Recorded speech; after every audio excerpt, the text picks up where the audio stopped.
Limpak-limpak, bulto-bulto, kahon-kahon. Ganito raw kung i-deliver ng ilang contractor ang milyon-milyong pisong halaga ng pera sa mga opisyal ng Department of Public Works and Highways o DPWH na pinaparte-parte naman daw sa ilang mambabatas. Ang perang galing sa buwis na pinaghirapan, pinagpawisan at pinagpagura ng taong bayan. Ibinubulsa raw ng mistulang isang sindikato sa loob mismo ng pamahalaan. Naniniwala ka ba na merong existing syndicate within DPWH? Yes po, Your Honor. Meron po. Ano ang modus operandi ng mga sinasabing sangkot sa malawakang katiwalian sa flood control projects? Magkano binibigay mo, Miss Sally? 245 million. In cash? Yes, Your Honor. Newton! Oh, hayaan mo na yan. Hayaan mo. Hindi namin alam kung paano namin pupulutin isa-isa. Saan mo nilalagay 100 million? Nasa box po, Your Honor. Tulungan niyo po kami! Nabiyak po yung pader dito!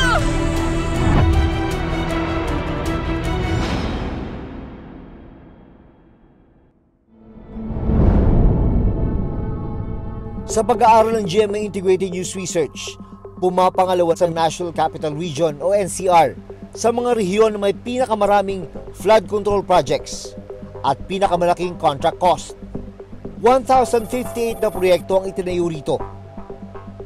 At ang kabuang halaga, mahigit 52.6 billion pesos. Pero 2 linggo lang ang nakaraan, lumubog ang maraming lugar sa Metro Manila dahil sa isang araw lang na pag-ulan kahit walang bagyo. Sabi ng Quezon City LGU, 36 sa 142 ng mga barangay ang binaha. Isa rito ang Barangay Botocan, Quezon City. Sa video na kuha sa tindahan ni Irish Makalalag, makikita ang mabilis na pagtaas ng tubig sa lugar. Nag-start po yung ulan nung araw na yon, mga 2:00 po ng pahapon. Akala po namin normal na ulan lang siya. Habang tumatagal po, napapansin namin na parang tumataas na yung tubig. Agad-agad. Ilang minuto lang, ang loob ng tindahan, unti-unti na ring pinasok ng baha.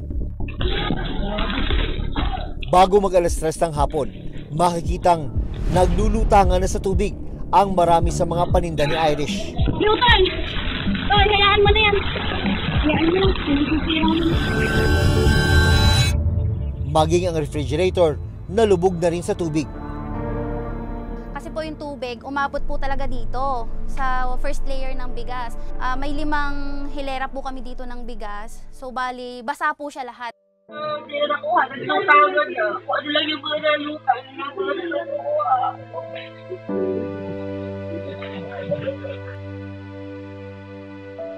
Kasi nga, hindi naman ganito. Yun ang isip ko. Hindi naman kami binabaha ng ganito talaga. Sabi ni Irish, nasa mahigit 30,000 pesos ang nalugi sa kanila dahil sa mga binahang paninda. Sa kagaya po namin na ganitong mga small business owner po, hindi naman po sasabihin na malaki yung kita eh. Talagang magtsatsaga ka po sa piso, 2, 3. Nanghihinayang talaga ako. Sa pag-aaral ng UP Resilience Institute at UP Nova Center, umabot ang 121 millimeters ang ibinagsak na ulan nung araw na yun sa loob lamang ng 1 oras. Katumbas na raw ito ng 5 araw na pag-ulan. Sa buong Quezon City, 141 ang itinayong flood control projects mula 2022 hanggang 2025 ayon sa pagsusuri ng GMA Integrated News Research. At ang kabuang halaga nito, mahigit 5.3 billion pesos. Pinakamarami sa District 4. 11 kilometro mula sa lugar ni na Irish, may itinayong flood control project ang DPWH. Dito sa Matalahib Creek, dito sa Quezon City, may itinayong pumping station. Yan yung nakikita nyo sa aking likuran. Base rito sa signage ng Department of Public Works and Highways, ang proyektong ito ay sinimula noong June 29, 2024 at ang target completion date ay May 29, 2025. Pero nagkaroon ng revision, kaya yung naging target completion date ay August 28, 2025. Sa kasagsagan nitong kontrobersya sa mga flood control project ng pamahalaan, isa itong proyektong ito sa tinamaan. Ipinatigil ito ng lokal na pamahalaan ng Quezon City. Unang-una, wala daw kasing Certificate of Coordination. At pangalawa, yung pumping station nakatayo sa ibabaw ng creek. Bawal na bawal yan.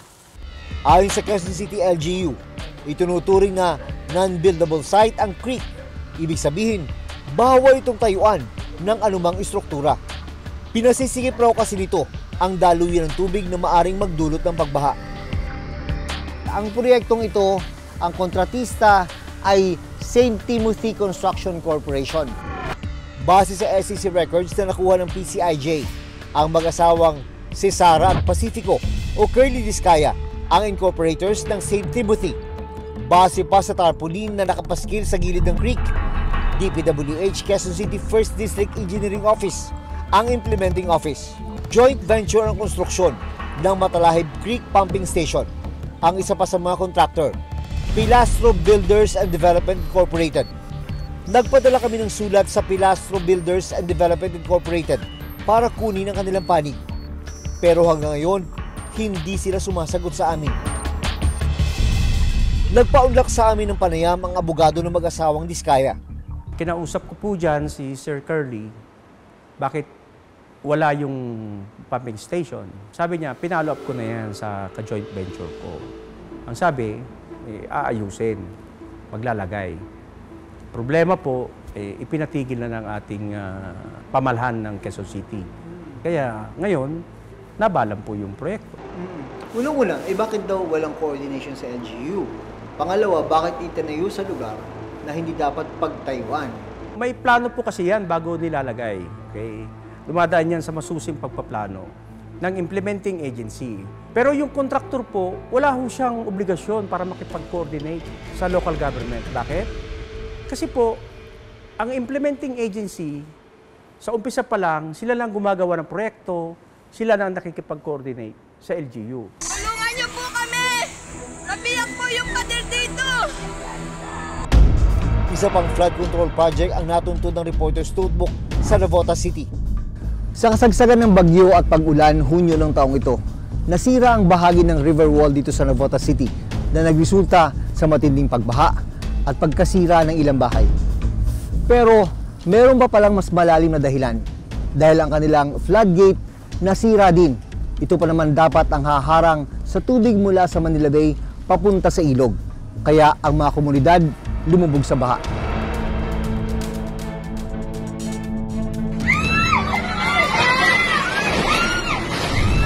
Sa isang video, makikita ang aktwal na pagguho ng river wall sa barangay San Jose, Navotas City.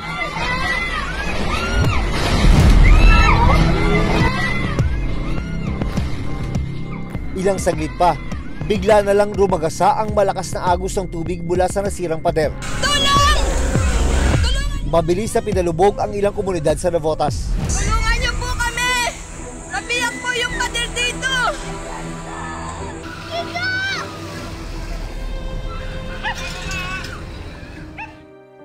Hindi naman po talaga kami binabaha dito eh. Kahit sinasabi nila wala daw may kasalanan. Meron. Sa dokumentong nakuha namin mula sa DPWH, August 27, 2024, ang contract effectivity date ng rehabilitation ng North Navotas Pumping Station at Navotas Navigation Gate. August 21, 2025, ang original contract expiry date. Ang original contract cost, mahigit 281 million pesos. So sa 280 million pesos awarded last year na kontrata, bakit parang wala pa tayong nakikitang improvement? So ang nagiging problema po kasi dito ma'am, underwater po yung repair works na ginagawa ng mga consultants po natin. Medyo nahihirapan din pong mag-identify dahil sa dilim po ng tubig. Yung mga divers po na sumisisid, nahihirapan sila na ipinpoint talaga kung ano yung mga issue na kailangan nating i-repair. Kailan to dapat matapos? The contract expiry ma'am is August 31, 2025 po. Sa pagtatapos ng susunod na buwan, dapat tapos na to. Yes po ma'am, yun po ang nakasaad po sa kontrata nila. Pero hindi pa ito tapos. Ayon sa DPWH, nasa halos 92% ang actual accomplishment ng rehabilitation. Ang contractor, St. Timothy Construction Corporation, na pagmamayari ng mag-asawang Diskaya. Yung proyektong yun, sir, hindi lang St. Timothy ang may project noon. Marami pong kontratista ang may project po noon. Na-repair na po, tapos na po yun. Ngayon, kung bakit nabalam, labas na ho ang St. Timothy doon kasi natapos na ho yung sa kanila eh. Pampanga ang pinaka-flood prone na probinsya sa buong bansa. Sa pag-aaral ng GMA Integrated News Research, 293 flood control projects ang ipinatayo ng pamahalaan sa Pampanga mula 2022 hanggang 2025. Ang kabuuang halaga, mahigit 14.5 billion pesos. Sa official website ng Sumbong sa Pangulo, nakalista bilang isa sa mga proyekto ang rehabilitation of eroded bank of Pampanga River sa kandating Arayat, Pampanga. Nagkakahalaga ng mahigit 91.6 million pesos. October 17, 2023 ang nakasaad na completion date. Pero wala pang isang taon, gumuho ang isang bahagi ng retaining wall. Kasi naya kami sa bakit kitang kulon. Nepong kalalam, megtwag nepo ining bakal gagawan do. Ayami muya pa pong crack. Balang kayo mamakbong niya pa po siguradong magtwagyarin po ini. Halos mabungkal na ang lupa sa paligid ng nasirang proyekto. Edmari Construction and Trading ang contractor ng project. Sa kabuuan, umabot sa 12 ang nakuhang flood control project ng Edmari Construction mula 2022 hanggang 2025 sa buong bansa, ayon sa Sumbong sa Pangulo website. Ang kabuuang halaga, mahigit 885 million pesos. Nakapanayam noon ng Reporter's Notebook ang kinatawan ng Edmari Construction and Trading sa nasirang project nila sa Kandating. Bakit hindi ninyo alam? Bago po itayo itong retaining wall, almost 100 million pesos pa naman. Bakit hindi nyo alam na mangyayari yun? Hindi ba dapat na pag-aralan po yun? Hindi po namin kasi. So sayang. Sayang po itong project, no? Kaya po, ginagawa na namin po ng re-restore po namin. Sa press statement na pinadala ng DPWH Pampanga 1st District Engineering Office sa Reporter's Notebook, inaasahang matatapos daw ang rehabilitation sa September 15, 2025. Ayon pa sa DPWH, under warranty pa ang repair ng proyekto at walang bagong pondo na ilalabas.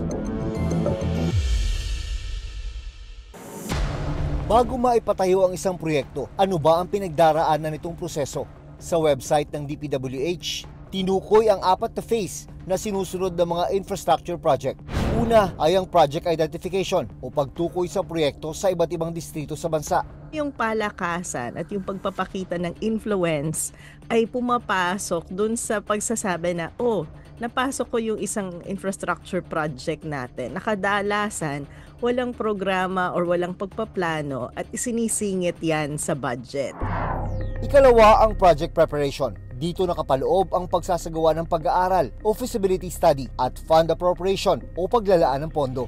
Problema minsan nagiging bloated yung halaga ng proyekto kasi walang oversight eh. Sila lang ang nag-uusap, sila lang nakakakita ng datos, sila lang din ang nag-a-approve. Implementasyon ng proyekto. Dito inilalabas ang pondo. Nangyayari ang bidding ng mga contractor at construction. Ang corruption dyan ay ina-approve ng DPWH nang hindi man lang check or physically nakikita kung nandun nga ba yung infrastructure project. Ang panghuli, ang operasyon at evaluation ng ipinatayong proyekto. It is now very obvious they begin at the district level.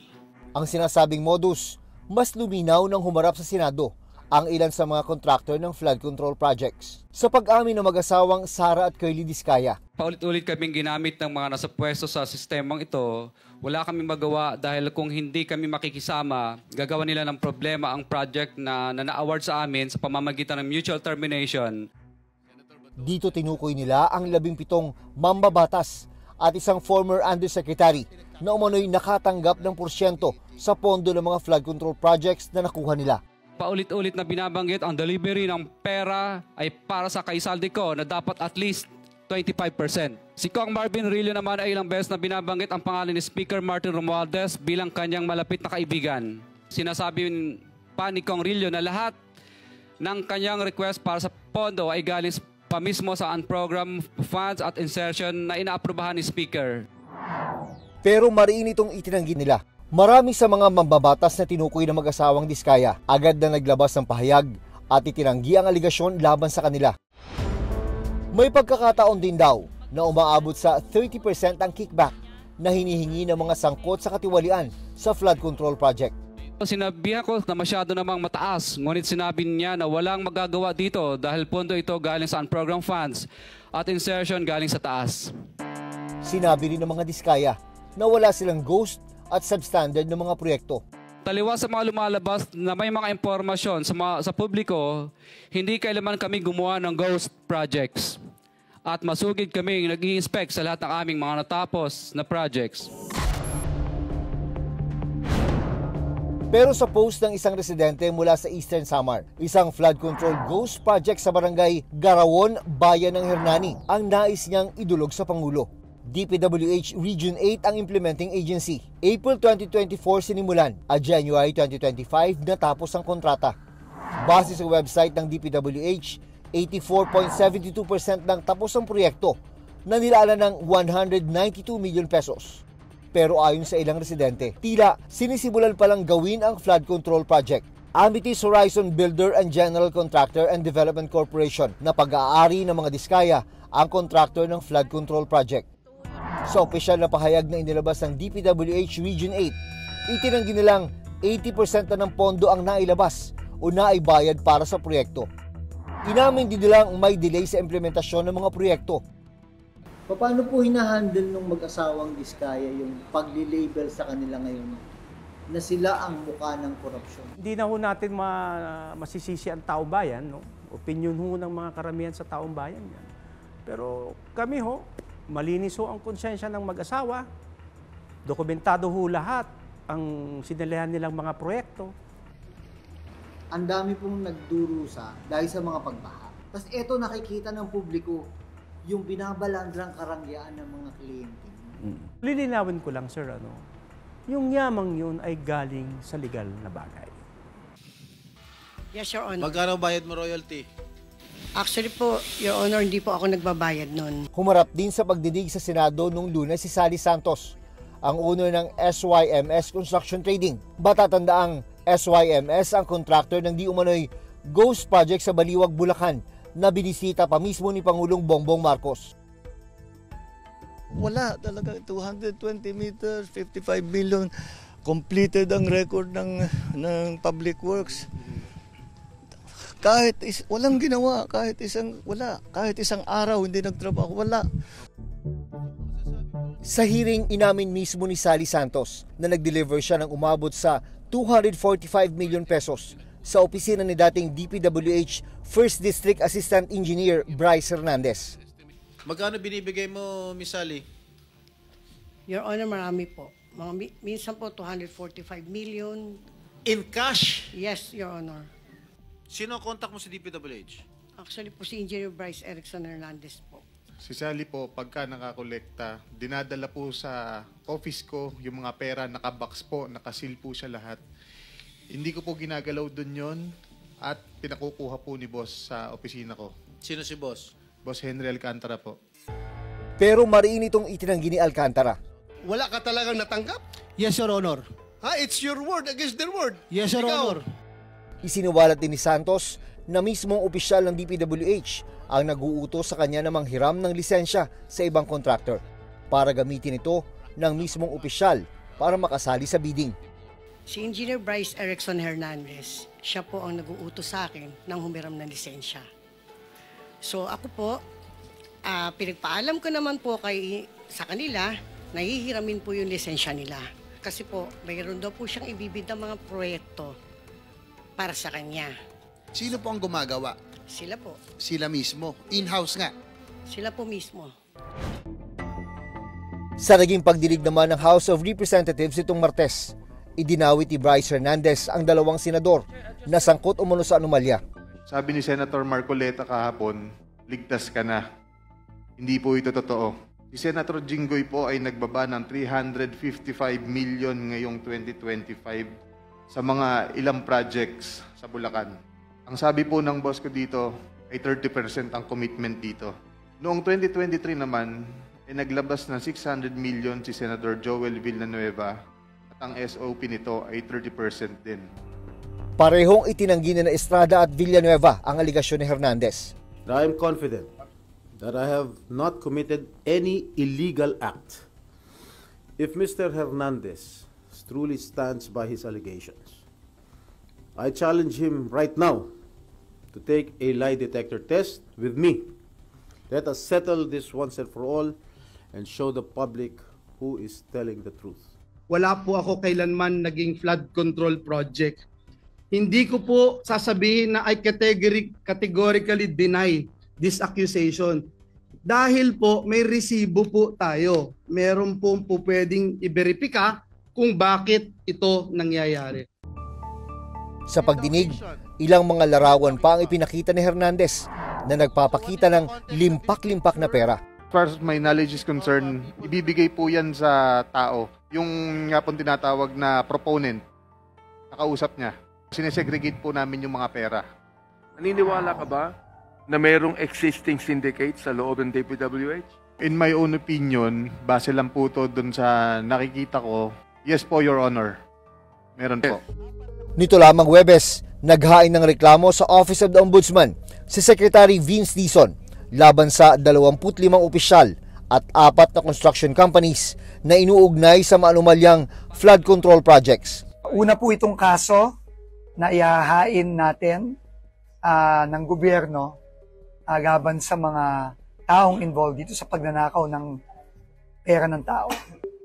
Kinasuhan sila ng paglabag sa Republic Act 3019 o Anti-Graft and Corrupt Practices Act at paglabag sa Article 217 of the Revised Penal Code o malversation through falsification of public documents at Republic Act 9184 o violation of the Government Procurement Act. Matagal ng problema ng bansa ang korupsyon. Tila umuulit lang ang kwento. Naiiba lang ang modus at ang mga tauhan. Para sa maraming Pilipino na lumalaban ng patas sa kabila ng hirap ng buhay, nararapat ba sa atin ang ganitong klase ng serbisyo at pamumuno? Hanggat may ganid, tiwali at hindi malinaw kung paanong ginagamit ang kaba ng bayan, importanteng maging mapanuri at magbantay. Dahil bawat sentimong ginagastos sa mga proyekto, pera natin ito. Ako si June Veneracion at ito ang Reporter's Notebook.